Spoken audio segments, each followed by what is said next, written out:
2025년이죠. 2025년 교회 표어가 너의 진보를 나타내 보여라. 디모데전서 4장 15절인데요. 이 진보란 말은 성숙, 성장을 상징합니다. 지금 사도 바울이 디모데에게 개인적으로 부탁한 말씀이거든요. 네가 어려서부터 하나님의 사역자가 돼가지고 아마 성경적으로 보면 사도 바울이 30세 이전에 목사가 된 거라고요.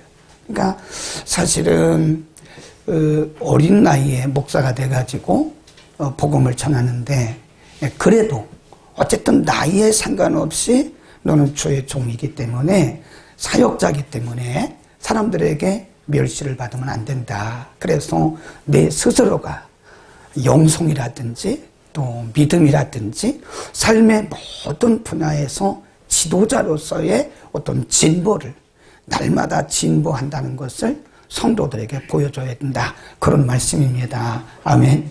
그러니까 우리도 이름만 명목상으로 목사다, 명목상으로 장로다, 명목상으로 권사다, 명목상으로 전도사다, 명목상으로 구역장이다, 이렇게 말하면 안 된다. 우리가 누가 봐도 저분은 목사답다. 믿음도 그렇고 성품도 그렇고, 그리고 저분은 누가 봐도 장로다와 믿음도 그렇고 성품도 그렇고, 저분은 누가 봐도 권사답다. 누가 봐도 권사야. 이렇게 누군가가 우리에게 다 말할 수 있도록 우리의 신앙이 성숙해져야 된다. 그거를 보여주라는 거예요. 보여주라. 나 혼자 품지 말고 내가 이만큼 성숙했다는 것을 다른 사람들에게 보여줘라. 자랑하기 위해서 그런 것이 아니라 나의 성숙도를 사람들에게 보임으로써 우리가 영적 영향력을 끼치는 겁니다. 우리가 예를 들어서 40년 예수를 믿었는데 조그만 문제만 와도 팍팍 쓰러지고 시험 들고 상처받았다고 그러면 저 사람은 40년 예수 믿은 거 맞아? 이렇게 말한다고요. 그러니까 우리가 어떤 경우에도 우리의 상황이라든지 조건을 극복해 나가면서 이겨나갈 수 있도록 너희가 스스로 성장했다고 하는 것을 보여줘라. 그런 말씀이에요. 오늘 우리가 상고하려고 하는 신명기의 말씀은요, 사실은 모세가 애굽에서 이스라엘 백성들을 이끌고 40년, 근 40년 광야를 통과해서 모압 땅에 있어요. 그리고 모압 땅에서 모세는 죽습니다. 죽기 전에 모압 땅에서 모세가 4번 정도 설교를 해요. 그게 신명기입니다. 신명기. 출애굽기, 레위기, 민수기에서 했던 말씀을 반복하는. 그래서 신이란 말은 이게 반복할 신자입니다. 신명기, 그럴 때 반복해서 말씀한 말씀이다. 그런 뜻이에요. 오늘 모세가 4번의 설교를 합니다. 그게 신명기예요. 신이란 말은 반복한다. 그런 신자입니다. 그게. 그래서 출애굽기, 레위기, 민수기에서 했던 말씀, 특별히 출애굽기에서 했던 말씀들을 계속 반복하는 거예요. 그래서 우리가 보면요, 7장에 있는 말씀이 12장에 또 나오고 12장에 나온 말씀 그 다음에 또 나오고 계속 반복돼요. 오늘 본문에 보면 우리가 크게 3가지 주제 정도로 나눠볼 수가 있는데, 그 우선 첫 번째가 뭐냐면 하나님의 말씀과 관계되어서 우리가 어떻게 진보를 보여드리느냐. 지금 이스라엘 백성들은 이제 모압 땅에서 모세는 죽고 2세대 지도자인 여호수아가 이스라엘 백성들을 끌고 이제 요단강을 건너가요. 요단강을 건너가서 중부, 남부, 북부를 계속 공격하는 거예요. 그래서 우리가 가나안 정복 그러잖아요. 이게 지금 그냥 주어지는 게 아니에요. 약속의 땅이라는 게 그냥 주어지는 게 아니고 이제 요단강을 건너서부터 계속 영적인 전투를 해야 되는 거예요. 그러기 위해서 가장 중요한 것이 자세입니다. 자세. 여러분, 우리가 자세가 흐트러지면 아무 일도 할 수가 없어요. 옛날에 어른들이 정신일도 하사불성 그러잖아요. 우리가 정신만 똑바로 차리면 못 이룰 일이 없다는 거예요. 근데 성경으로도 맞아요. 그게 우리의 자세가 흐트러지면 아무것도 할 수가 없는 거예요. 첫 번째 자세가 뭐냐면 말씀과 관련해서 우리가 어떻게 해야 되느냐 그런 말씀을 해요. 12절 시작. 너희가 이 모든 법도를 듣고 지켜 행하면 내 하나님 여호와께서 내 열조에게 맹세하신 내게 인애를 베푸실 것이다. 여기 보면 이 모든 법도를 듣고 지켜라. 이게 명령이에요. 이 모든 법도가 뭐냐? 지금까지 시내산에서 받았던 모세가 시내산에서 하나님께로 받던 그 말씀이거든요. 그 말씀 지금 계속 반복해서 그들에게 하는 거 아닙니까? 이 말씀을 잘 듣고 지켜 행하라. 그러니까 가나안에 들어가서 승리하는 비결 중에 첫 번째가 뭐냐면 말씀이에요. 말씀. 내가 너희에게 지금까지 가르쳤던 이 말씀을 너희는 잘 들어라. 잘 들어야 돼. 그리고 그 말씀대로 너희가 지켜 행하라. 순종하라. 그런 말씀이죠. 네. 거기 보면 이렇게 또 말씀합니다.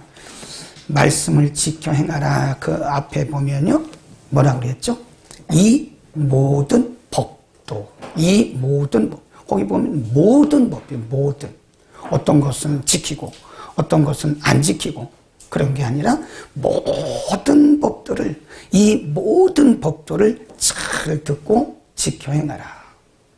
신명기 12장 31절에 보면요. 그런 말씀도 있어요. 너희는 이 모든 말씀을 듣고 행하되 가감하지 말아라. 빼거나 더하지 말아라.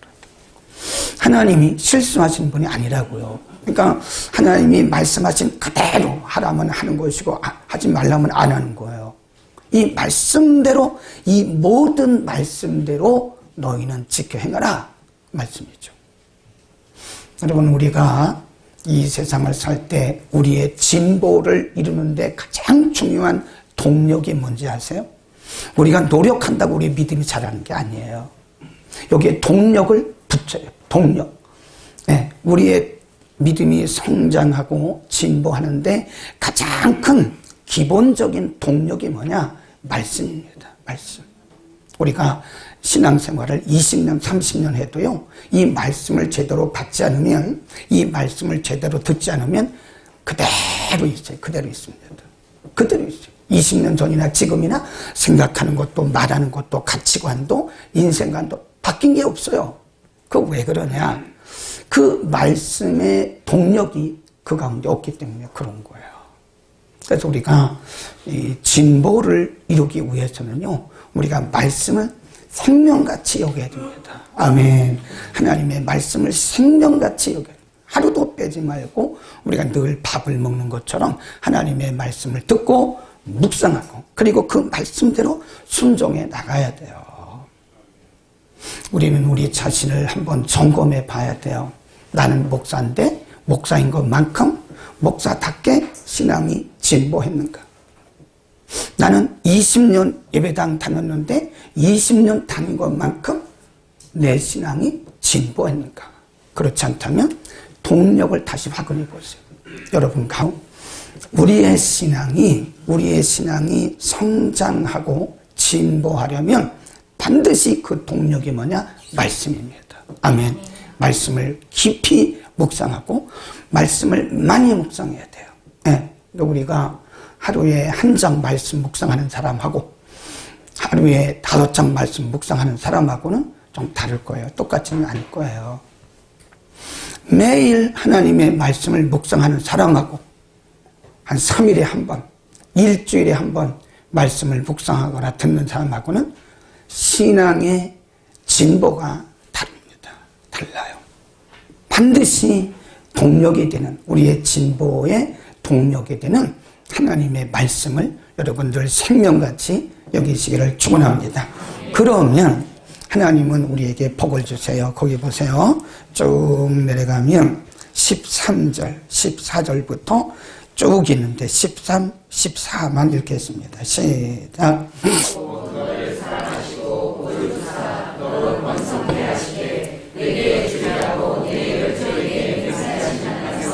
내 소생에게 은혜를 베푸시며 내 토지 소산과 곡식 포도주와 기름을 풍성케 하시고 내 소와 양을 번식케 하시리니 내가 복을 받으니 만민보다 우승하여 너희 중에 남녀와 너희 짐승의 암수에 생육하지 못할 것이 없다.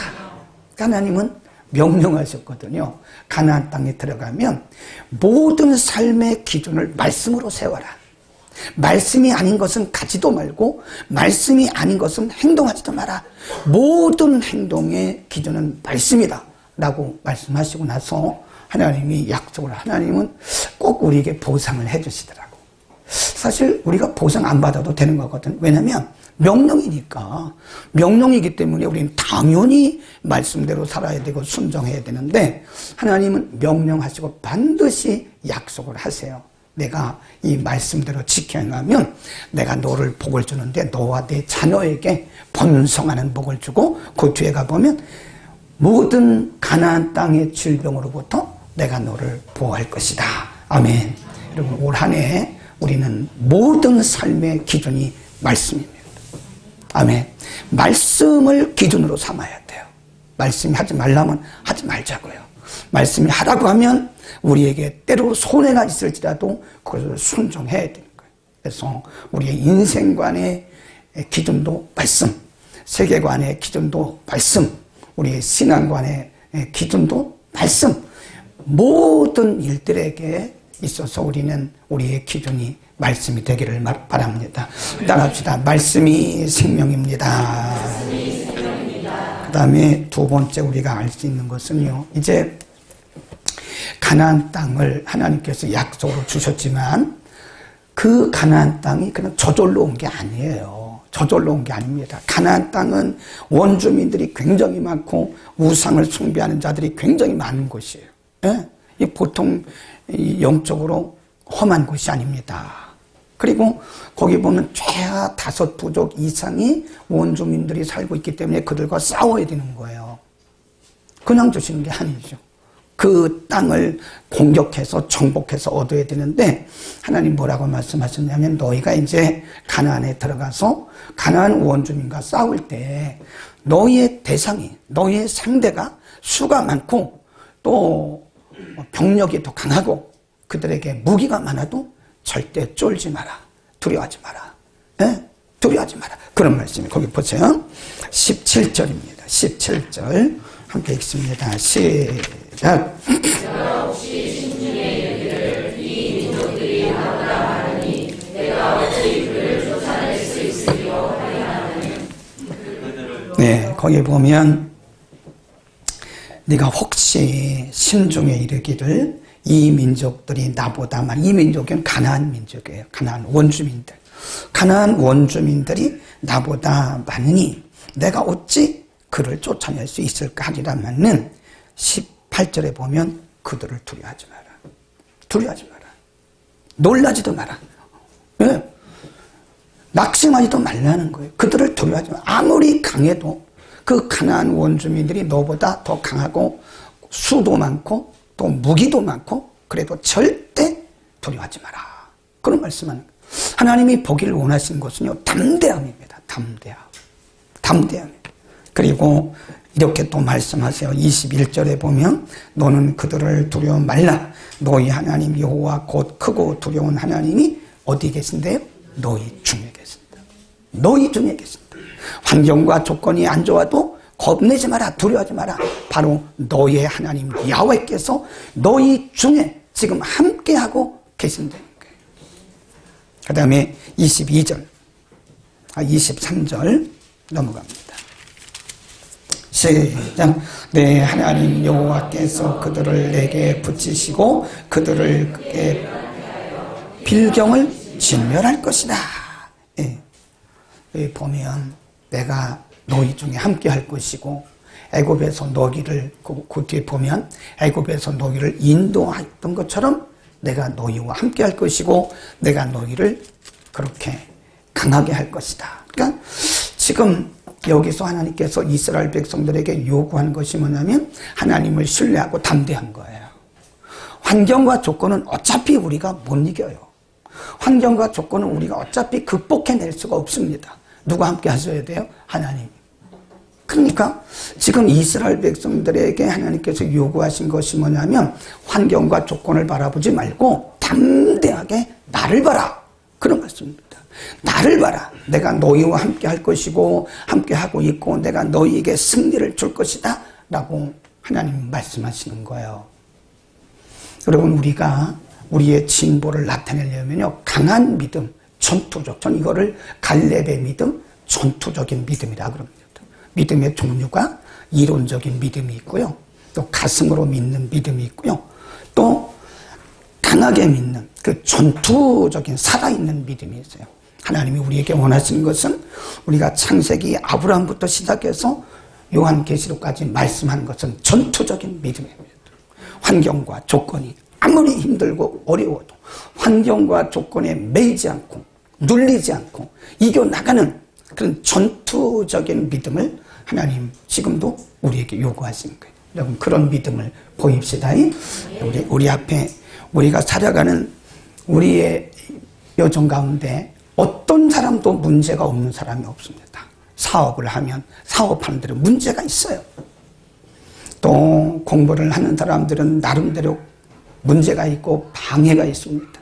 직장생활을 하는 사람도 나름대로 문제가 있고 방해가 있다고요. 근데 우리가 그 문제 앞에서 뒤로 물러가요. 침륜. 우리 그걸 뭐라 그러냐면 뒤로 물러가서 침륜에 빠진다. 뒤로 물러가가지고 낙심하고 좌절하고 상처받고, 이게 뭐냐? 뒤로 물러가 침륜. 우리가 히브리서 10장에 보면 하나님은 우리가 뒤로 물러가 침륜에 빠지는 것을 기뻐하지 않았대.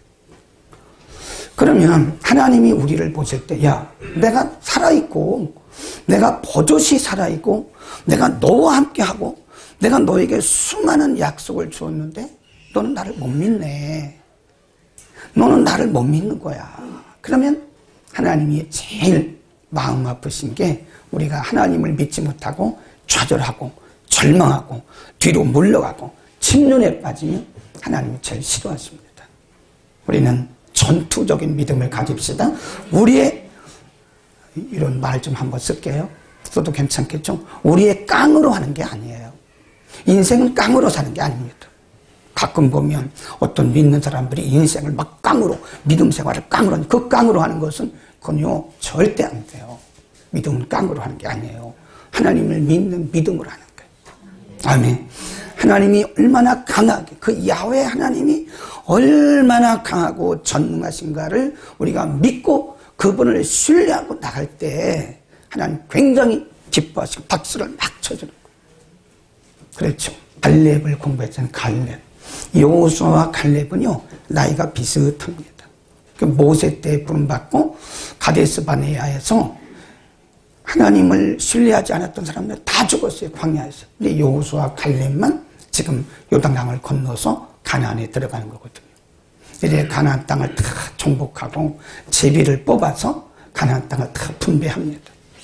그리고 나중에 갈렙이 뭐라고 얘기를 하냐면, 내 나이가 지금 85세입니다. 나는 그때나 지금이나 힘이 있습니다. 내게 산지를 주시옵소서. 이 산지를 내게 주소서. 이 찬송이 바로 갈렙의 얘기예요. 그 산지라고 하는 것은 어디냐? 혼지입니다. 혼지. 보통 사람들은 자기가 분배받은 땅에서 아주 좋은 평탄한 곳, 평지 이런 것만 바라고 있는데, 그때 갈렙은 말하기를 내 나이가 지금 80 중반이 됐지만 그때나 지금이나 내가 힘이 있다고. 그러니 그 혼지를 달라고. 혼지를 달라고. 네. 여러분, 우리 자녀들이 이제 직장에 가잖아요. 그러면 우리가 뭐라고 기도를 하냐면, 하나님, 사장님도 믿고 전무님도 믿고 과장님도 믿고 모든 우리 사원들이 다 믿는 그런 직장을 주십시오. 그렇게 기도하는 사람은 뭐 틀린 건 아니에요. 근데 어떤 사람은 이렇게 말합니다. 하나님, 어디든지 좋습니다. 어디든지 좋으니 보내주시옵소서. 1번입니까? 2번입니까? 응? 그걸 마음대로 하세요. 제가 볼 때는 저는 2번이 더 좋다고 생각해요. 좋아. 아무도 믿는 사람이 없는 이 직장에 가서 내가 전투적인 믿음으로 공격적으로 사장님도 전도할 것이고 상무님도 전도할 것이고 과장님도 전도할 것이고 이 사원들을 다 전도해서 내가 이 직장이 다 예수 믿는 직장이 되게 할 거야. 얼마나 멋있어요. 하나님은 그런 담대한 믿음을 원하시는 거예요. 아멘.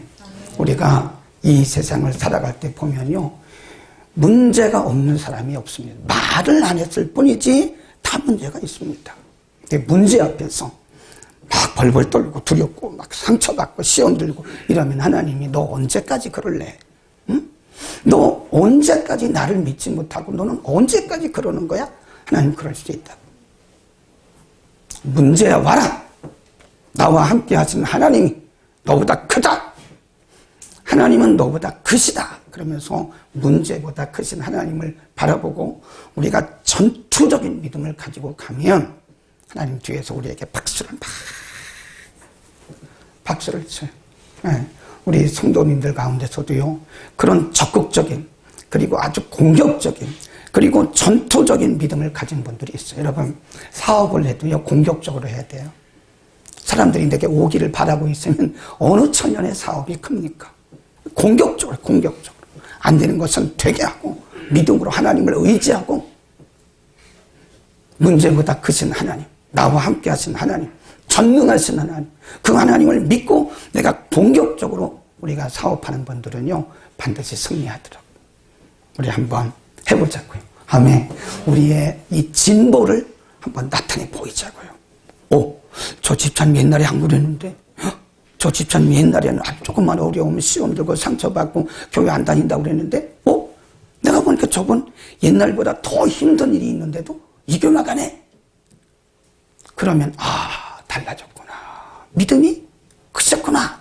라고 인정을 하게 되고 그게 진보를 나타내 보이는 거예요. 아멘. 그 다음에 세 번째 주제 한번 또 보겠습니다.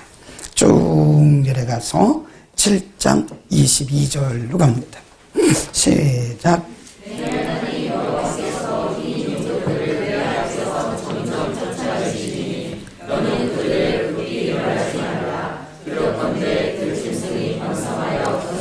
하나님이 22절, 24절, 25절, 26절에 하나님이 함께 하신다고 약속하셨어요. 두려워하지 말라고 그랬어요.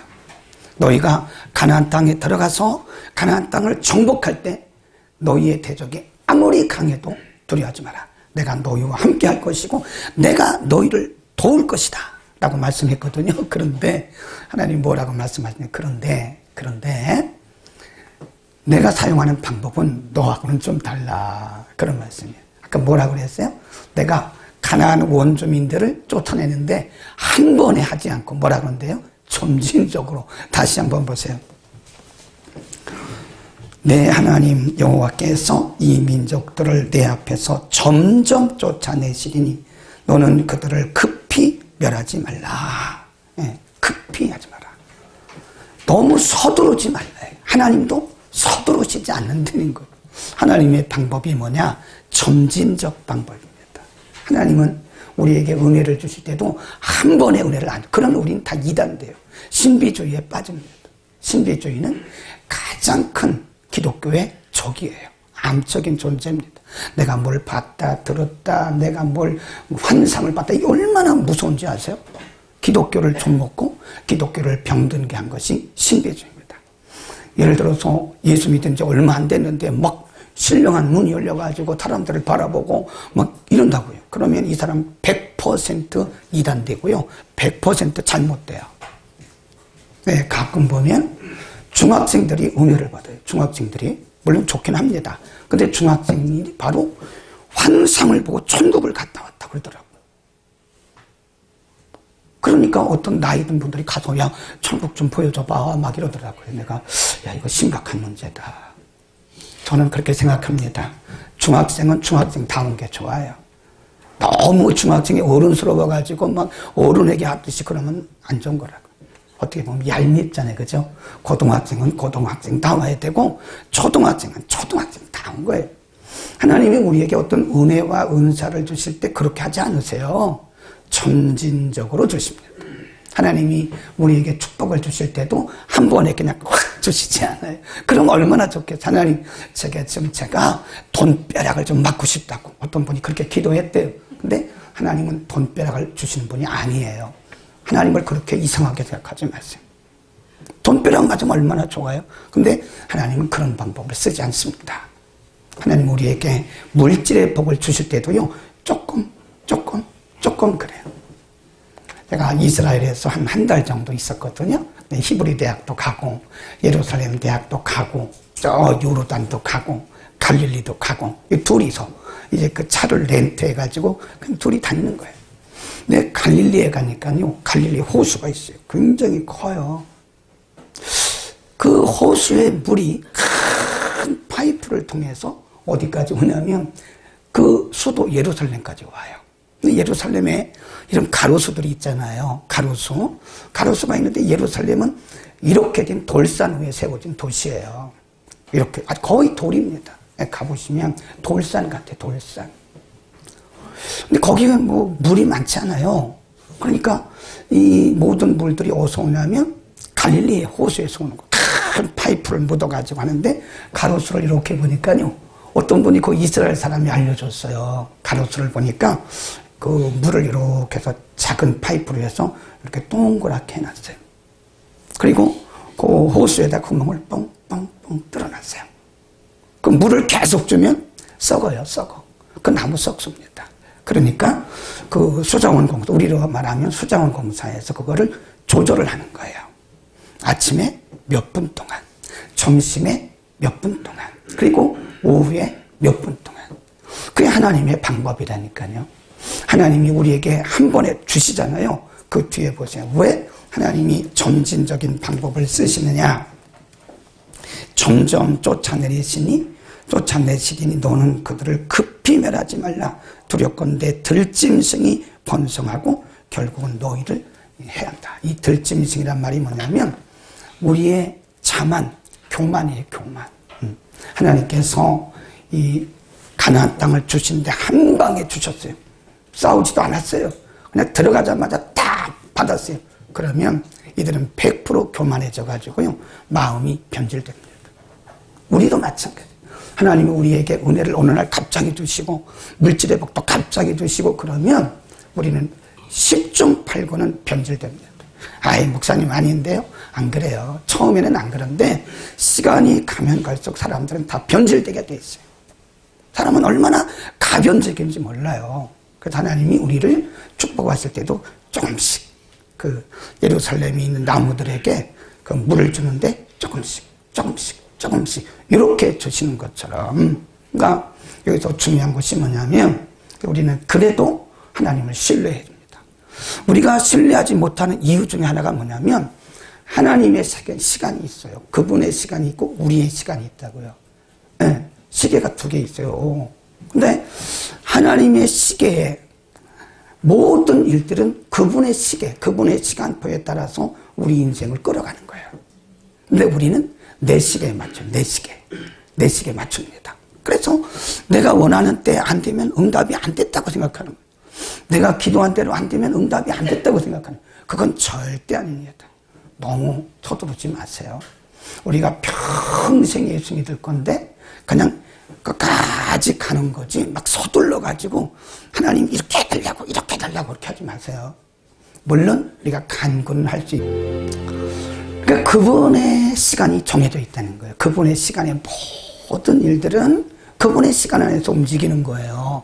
그분의 시간이 돼야 이게 되는 거지 우리가 그렇게 서두른다고 되는 건 아니에요. 중요한 것은 내 시간에 내 뜻대로 내 방식대로 내가 기도한 대로 안 돼도 그분을 뭐 해야 돼요? 신뢰해야 돼요. 100% 신뢰해야 됩니다. 하나님은 실수하는 분이 아니에요. 하나님은 절대 실수하는 분이 아니세요. 그분은 정확하게 1초의 오차도 없이 한치의 오차도 없이 내 인생을 끌어가시는 분이니까요. 그냥 하나님을 온전히 신뢰하고 그분께 맡기라고요. 그러니까 저도 성격이 좀 급한 편인데 지금은 아주 느긋해졌어요. 굉장히 급합니다. 제가 다혈질이고 근데 지금은 그렇게 않기로 했어요. 그래서 그냥 내 생각대로, 내 뜻대로, 내 방식대로, 내가 기도한 대로 안 돼도 그냥 그분을 믿어요. 하나님이니까. 아멘. 하나님 아버지니까. 그분이 아버지잖아요. 우리 인생을 책임지시는 아버지잖아요. 그 조금 안 됐다고 그래서 하나님 막 의심하고 하나님 그럴 수가 있냐고 하나님 앞에 그러면 되겠습니까? 하나님 나름대로 다 계획이 있으세요. 1초의 오차도 없이 그분의 시간에 우리 인생을 끌어갑니다. 우리는 느긋하게 인내하고, 그래서 인내가 필요한 거예요. 인내하고 하나님을 신뢰합시다. 우리의 신앙이 진보되기 위해서는요, 그분을 향한 신뢰가 없으면 안 돼요. 그렇죠? 네. 제가 여기서 지금 목사님이 설교를 하는데, 목사가 설교를 하는데 여러분이 안 믿어. 아, 저건 거짓말이야. 아, 저건 꾸며낸 말이야. 아, 저거 진짜 아니야. 그러면 여러분은 귀를 닫는다고요. 그러나 여러분이 저를 신뢰하기 때문에 말씀을 듣고 아멘하고 웃기도 하고 그러잖아요. 아닌가요? 맞죠? 자녀들이 부모를 신뢰하지 못하면요, 부모에 대해서 효도를 못합니다. 네? 우리는 신뢰합니다. 하나님을 절대적으로 흔들리면 안 돼요. 어떤 경우에도 우리의 믿음이 흔들리지 말고 신뢰합시다. 그래서 우리의 신앙이 진보된 것은, 저 집사님 옛날에 안 그러는데 대단하네. 저 권사님 옛날에 안 그랬는데 대단하네. 사람들이 인정을 해야 됩니다. 인정을. 기도하겠습니다. 거룩하신 우리 아버지,